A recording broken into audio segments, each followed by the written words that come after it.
안녕하세요. 오늘의 데일리 뉴스레터에 오신 것을 환영합니다. 1. XI 진핑의 벨트 이니셔티브는 형편없다. 2. 중국 건설 관련 업체에 큰 사고가 났다. 3. K9이 화제가 되고 있다. 한번 진실을 알아봅시다. 중국의 1대1로 주변국들이 경제 위기에 빠지며 급기야 붕괴에 직면하는 최악의 상황이 벌어지고 있습니다. 작년엔 중국의 진 막대한 외채 때문에 경제난에 시달린 스리랑카에선 시위대가 대통령궁을, 그런데 현재 스리랑카와 같은 상황인 중국의 진비제 함정에 빠진 곳이 10여 개 국가에 달하면서 이들 모두 빈곤의 나락에 빠졌다는 충격적인 소식이 전해졌습니다.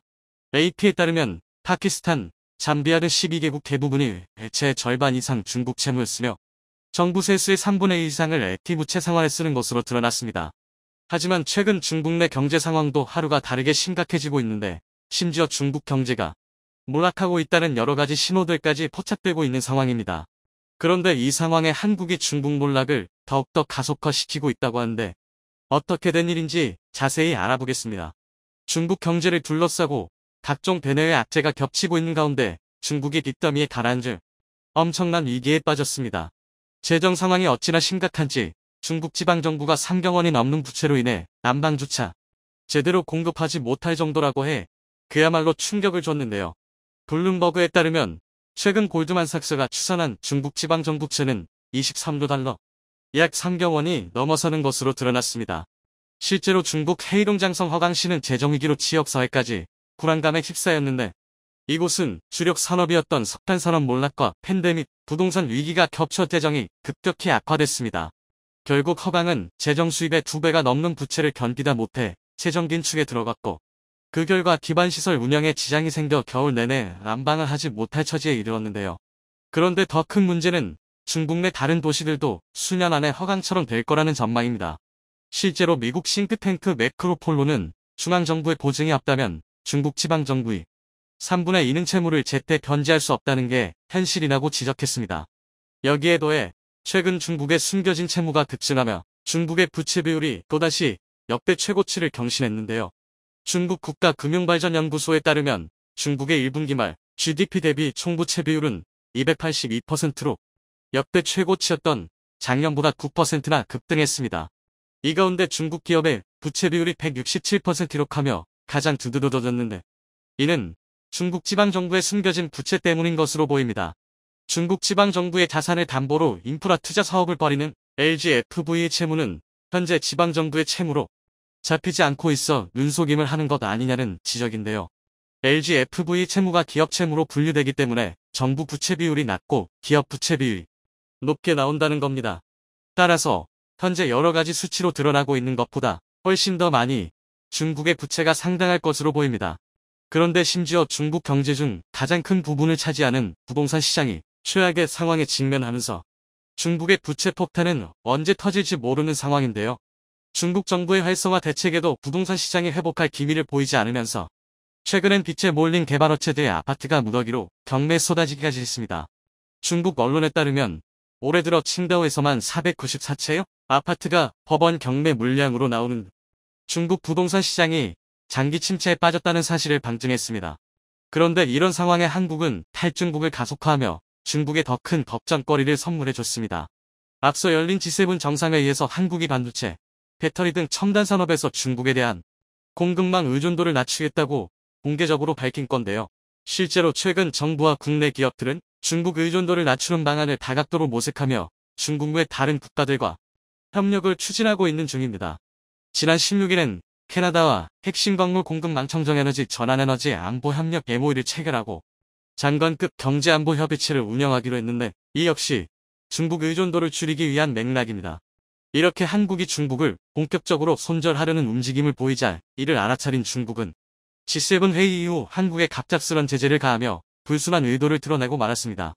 실제로 이달 중순부터 중국 일부 지역에서 네이버 접속 장애가 발생한다는 이야기가 계속 나오면서 중국 정부가 네이버를 차단한 거 아니냐는 추측이 이어졌습니다. 그리고 최근 한국 가수 정영화의 중국 예능 프로그램 출연이 취소되자 한한령이 부활할 수도 있다는 목소리가 나오기도 했는데요. 하지만 다양한 분야에서 한국 기업들은 할만하다 혹은 오히려 좋아라는 반응을 내놓으며 분위기가 완전히 달라졌음을 실감케 했습니다. 이는 수년 전부터 지나친 중국 의존도를 의식해 호주, 아세안, 북미, 남미 등으로 수입처 다변화를 꾀했던 특히나 전기차 배터리 관련 기업들은 탈중국에 대해 오히려 좋다는 반응으로 자신감을 보이고 있습니다.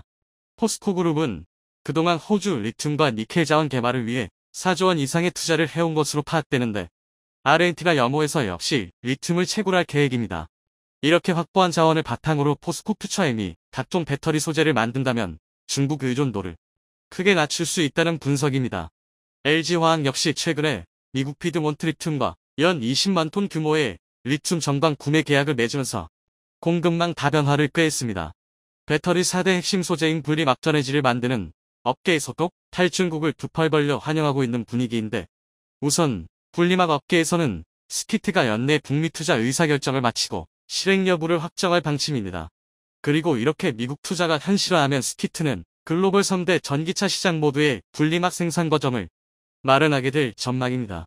전해질 업계는 대부분 북미 투자 계획 수립을 모두 끝낸 상태로 엔캠은 조지아주에 연 2만 톤 규모의 전해액 공장을 가동하는 동시에 테네시, 오하이오, 미시간 등지에 신규 생산 거점을 마련할 계획입니다.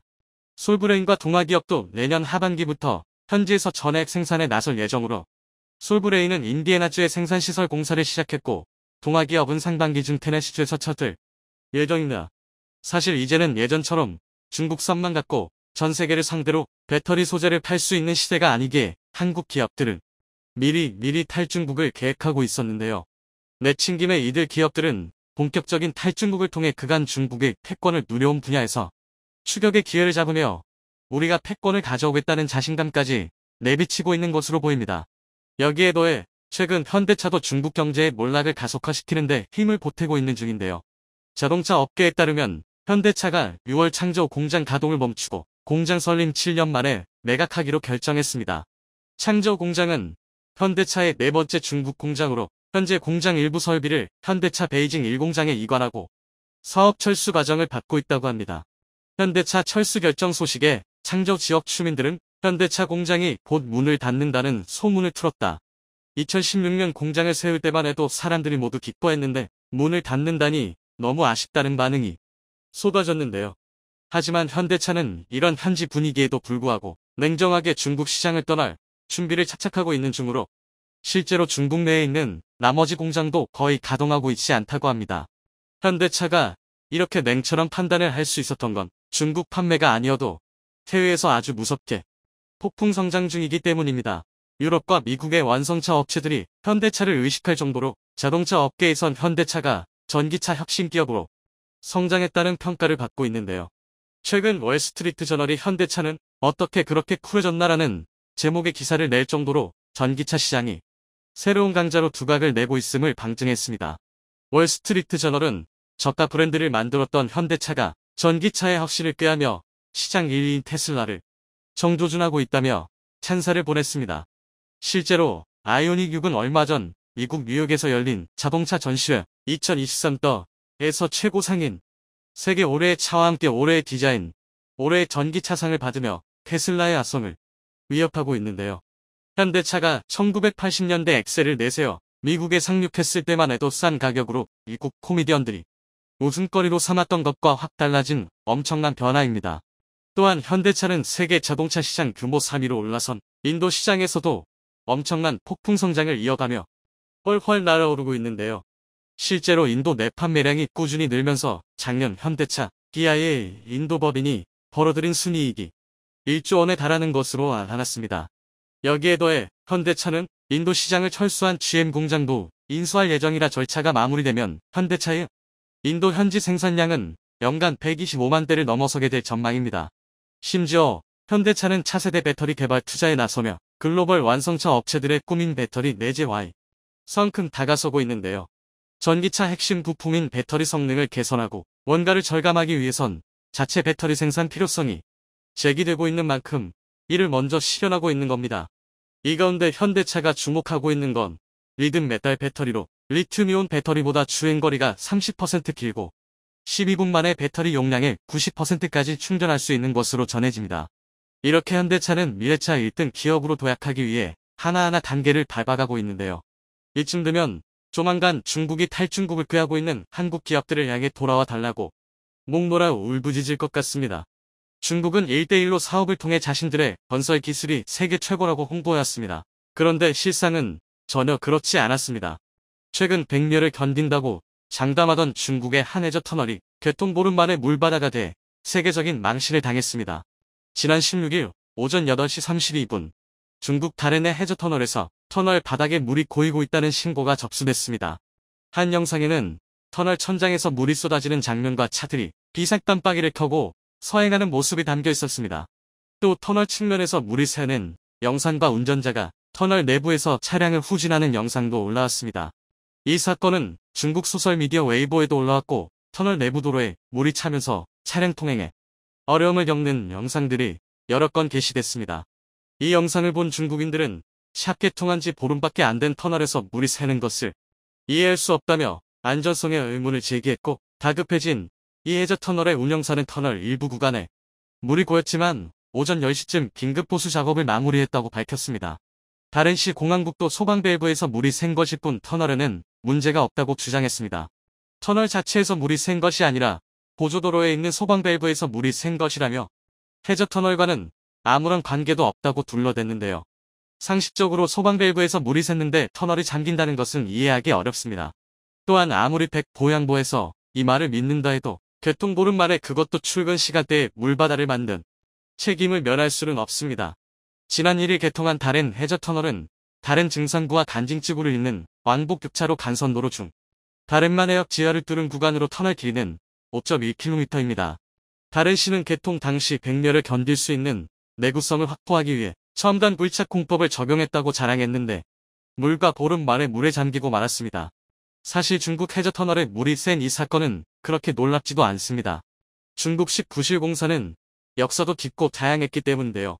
보시는 장면은 심하게 흔들리는 중국의 한 고층 건물의 모습입니다. 쓰러질 듯 과하게 흔들리는 모습에서 아무리 봐도 부실공사가 의심됩니다. 중국 선전시에 있는 이 75층짜리 건물은 심하게 흔들렸지만 그 원인 파악조차 제대로 하지 못했습니다. 심지어 설계 도면조차 완성되지 않은 채로 공사를 시작했다는 증언이 나왔습니다. 결국 원인 파악을 하지 못한 건물 사용자들은 원시적인 자구책까지 내놓았는데요. 이 건물에서는 거꾸로 세운 물병이 책상마다 올려져 있습니다. 건물이 흔들리면 곧바로 달아나기 위해서입니다. 건물 상가의 천장 일부가 부서져 내리면서 바닥에 흙덩이도 쏟아졌습니다. 결국 이 75층 건물은 일부 허용했던 상인들의 출입마저 막으면서 유령 빌딩이 돼버렸습니다. 선전시 당국은 건물의 진동과 침하가 모두 허용치 이내라고 밝혔지만 흔들린 원인은 여전히 조사 중이라고 합니다. 중국이 야심차게 추진 중인 1대1로 사업 역시 부실공사에 예외는 없었습니다. 올해 초 네팔 공항에서 여객기 추락 사고가 발생해 수많은 인명피해가 발생했습니다. 외신들은 일제 여객기 추락 사고가 난 포카라 국제공항은 중국의 1대1로 프로젝트를 통해 건설됐으며 개통한 지 15일 만에 60여 명이 넘는 인사사고가 발생했다는 사실은 이 공항이 부실공사가 있었던 게 아니냐는 의혹을 낳고 있다고 전했습니다. 2017년 7월 착공해 올해 초 문을 연 네팔 포카라 국제공항은 대부분의 건설 비용을 중국 수출입은행 차관으로 충당했고 공항 시공 역시 중국 국가기계공업회사의 자회사인 중국 캠시 엔지니어링이 맡았습니다. 인도 일간 더 타임스 오브 인디아는 네팔 매체를 인용해 네팔 정부가 중국으로부터 공항 건설 비용으로 차관 약 1,600억 원을 받았다고 전했습니다. 또 인도 매체 뉴스 18과 네팔 일간지들은 포카라 국제공항의 입지 자체가 문제였다고 보도했습니다. 이미 개항 전부터 공항 부지 인근에 있는 매립지가 맹금류를 유인하기 때문에 비행기를 조종하기에 위험한 지역이라는 주장이 제기됐지만 매립지를 옮기지 않고 무리하게 개항을 했다가 그만 이런 추락 사고가 발생했다는 것입니다. 우연이겠지만 다롄시의 해저터널처럼 이 공항 역시 문을 연 지 불과 보름 만에 사고가 났습니다. 중국이 지원한 1대1로 사업은 세계 곳곳에서 부실공사로 균열이 가거나 결함이 발견돼 민폐를 끼치고 있습니다. 1대1로는 중국이 전 세계에서 영향력을 확대하기 위해 아시아, 남미 등 제3세계에서 진행해온 대규모 인프라 건설 사업입니다. 제3세계에서 진행해온 대규모 인프라 건설 사업입니다. 완공된 지 10년도 안 되어 수천 개의 균열이 발견되어 정상 가동이 불가능한 상황이고 파키스탄 닐룩 젤롬 수력발전소 터널에서는 물을 공급하는 터널에서 균열이 발견되면서 완공 4년 만에 발전소 가동이 중단되었습니다. 이로 인해 발전 비용이 증가하면서 파키스탄 정부는 매달 4,400만 달러의 추가 비용을 부담하고 있는 상황입니다. 중국 기업이 나일강 인근에 완공한 우간다, 이신바 수력발전소도 마찬가지입니다. 이 발전소에서만 500개 이상의 결함이 발견되었고, 같은 나라 카루마 수력발전소에서도 벽체 균열과 부적절한 소방 시스템 등의 문제로 완공 시기가 3년이나 늦춰졌다. 앙골라에서는 10년 전 중국 중심 그룹이 수도 루안다 외곽에 건설한 대규모 공동주택에서 균열과 곰팡이가 발생하고 곳곳에서 부실 공사 흔적이 발견되고 있습니다. 남미에서 1대1로 사업이 가장 활발한 국가는 에콰도르입니다. 에콰도르는 국가 채무무리행 선언 이후 공공지출 자금 조달을 위해 중국에서 거액의 차관을 들여오기 시작했고, 코레아 전 정권은 27억 달러의 건설비 중 85%를 중국 개발은행에서 이율 6.9%를 빌리고 중국 수전에 공사를 맡겨 수력발전소를 건설했습니다. 하지만 완공된 지 10년 만에 균열과 결함으로 가동이 중단되었습니다. 에콰도르 입장에서 빚을 내서 발전소를 지었는데 10년밖에 사용할 수 없다니 어이가 없을 것 같은데요. 지난 2007년부터 2017년까지 코레아 전 대통령 재임 기간 동안은 무려 180억 달러를 중국에서 들여왔으나 뇌물 등 부정부패와 방만한 지출로 엄청난 문제를 낳았습니다. 또한 2019년 에콰도르 회계감사원 자료에 따르면 중국 업체가 지은 학교 200곳을 조사한 결과 57%가 당초 일정보다 늦게 완공되었고, 일부 학교에서는 기초공사에 문제가 있거나 교실 바닥이 길고 폐기물이 노출되는 등의 결함이 발생한 것으로 드러나기도 했습니다. 중국 1대1로 프로젝트의 문제점을 추적해온 전문가들은 그 나라의 인프라 니즈에 맞지 않거나 자연환경에 피해가 되는 사업을 무리하게 진행했다고 지적했는데요. 환경 파괴는 물론 부실 공사로 인해 핵심 인프라가 붕괴이기에 놓였을 뿐만 아니라 앞으로 발생이 예상되는 수많은 결함을 해결하는 과정에 추가 비용이 들어가면서 해당 나라의 재정 부담을 더욱 늘리는 사례도 부지기수였습니다. 차라리 건설을 안 하는 게 나을 뻔했던 것입니다. 중국이 세계적인 민폐 프로젝트 1대1로를 추진하는 동안 한국 기업들은 실속을 챙기고 있습니다. HD 현대건설기계, 현대건설 등 국내 건설기계 3사는 깜짝 실적을 냈고, 국내 건설 경기의 부진을 미국 수출 호조로 반전시켰습니다. 특히 50년 만에 미국 건설 경기 호황으로 두산바켓은 지난 1분기 영업이익이 전년 동기 대비 90.2%나 늘었습니다. 한국과 중국의 건설 경기가 부진했지만 미국 매출이 호조를 보인 게 깜짝 실적을 올린 원인이었습니다. 전문가들은 미국이 중국과의 무역 갈등을 계기로 미국 내 건설 투자를 늘린 것이 한국의 건설 장비 회사들에게 호재로 작용했다고 분석합니다. 미국은 1980년대 이후 제대로 된 인프라 투자가 없었는데 50년 만에 건설 호황이 찾아온 것인데요. 한국 건설 장비사들이 이 기회를 놓치지 않은 것입니다. 두산바켓이 눈에 띄는 점은 대부분의 건설 계좌사들이 중국 사업에 어려움을 겪으면서도 미국으로 무대를 옮기려는 시도를 주저하였는데, 그에 반해 두산바켓은 북미 맞춤형 전략으로 미니 굴착기 등 북미에서 선호하는 건설 기계 라인업을 늘리며 수요 대응에 나선 것이 주요했다고 평가합니다. 중국 건설 관련 기업들이 대형 사고를 치는 사이 한국 기업들은 이렇게 대박을 친 것인데요. 돈을 빌려주면서 인프라 사업을 해준다고 했지만 부실 건설로 두고두고 욕을 먹는 중국과 같은 방식으로는 주변국에게 영향력을 행사하기는커녕 불신만을 낳을 뿐입니다. 사격 준비 구령이 떨어지고 얼마 지나지 않아 발사 구령과 함께 폭우가 불과 연기를 뿜습니다. K-98문의 포신이 모두 한 방향을 겨누고 일렬로 늘어선 가운데 폭우가 굉음을 울리기 무섭게 산등성이에서 번쩍이는 불꽃이 튑니다. 한편 K-96문이 줄지어 엄청난 속도로 몰려오더니 순식간에 방해를 마치고 동시에 포격을 가합니다. 그러고는 다시 흙먼지를 날리며 훈련장을 빠져나갑니다. 최근 육군 28보 병사단이 적 도발을 가정한 K-9 자주포 대응 사격 훈련의 영상을 공개했는데요. 여기서 다른 나라에서는 좀처럼 찾아볼 수 없는 K-9만의 특별한 모습이 포착되어 화제가 되고 있습니다. 이 모습을 본 중국과 러시아는 생각지도 못했던 기능이 탑재된 한국 무기의 기술력에 놀라 당혹감을 감추지 못하고 있다는데요. 28사단 광명대대는 지난 25일 경기도 연천군 일대 훈련장에서 실제 상황에서 사용하는 탄종 장약 사격 통제 절차 등을 동일하게 적용한 가운데 적 도발 대응 사격 훈련을 벌였는데요. 이번 훈련에 동원된 18문의 K-9 자주포는 보동의 자주포 훈련에서의 방열 태세와 다르게 포신을 고각으로 세우지 않고 1.6km 앞에 적을 직접 겨누고 있었습니다. 보통 자주포는 전차처럼 근거리 전투를 상정하고 설계되지 않습니다. 시야 밖의 표적을 노리고 지형을 넘어 곡사하는 것이 기본적인 운용 교리이기 때문인데요.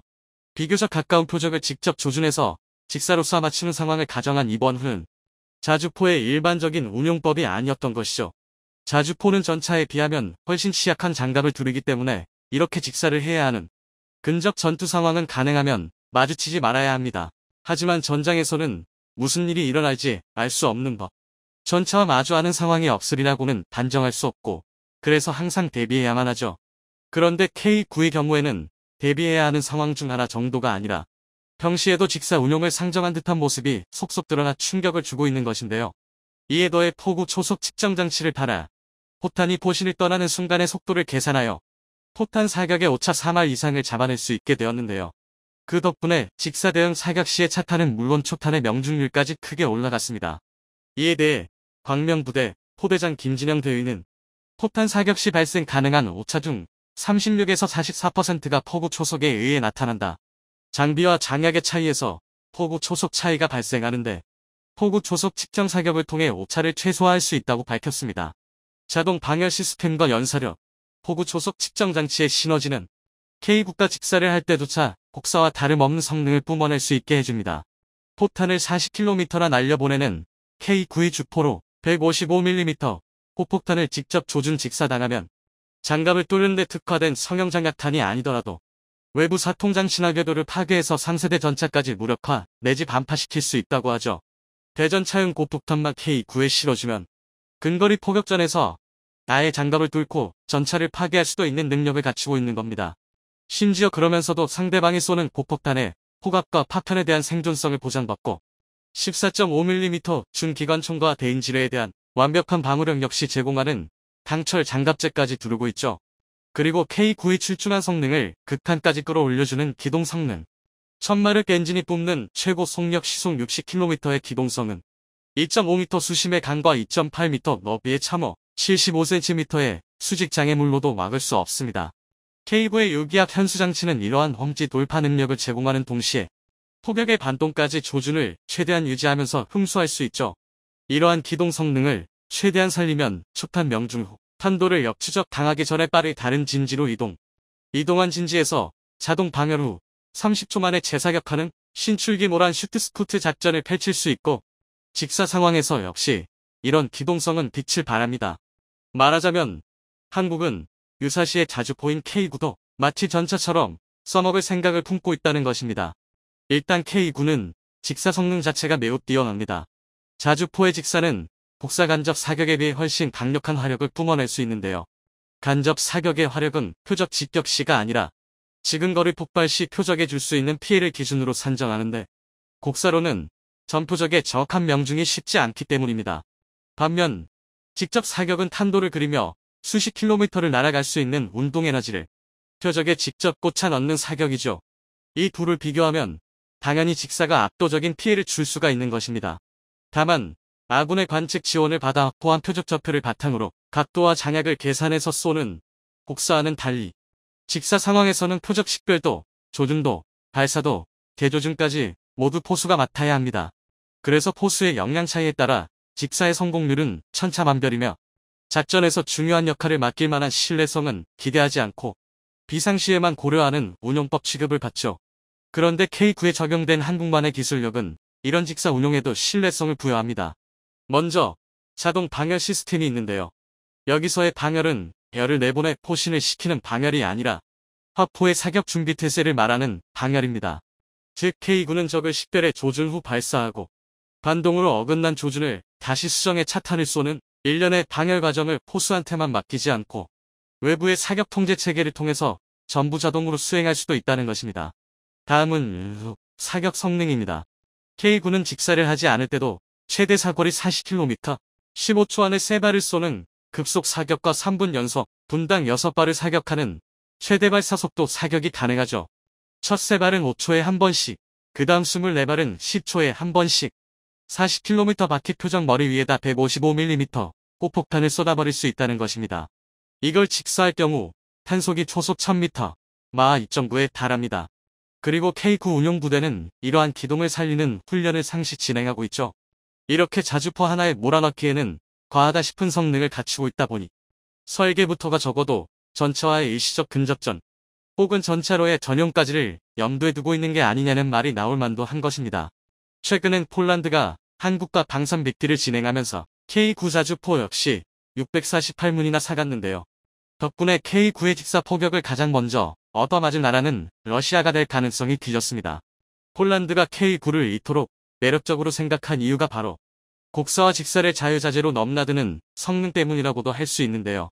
폴란드의 북쪽은 강이 흐르는 평지, 남쪽은 산지로 폴란드군은 두 가지 지역 모두에서 싸울 수 있는 성능을 갖춰야만 합니다.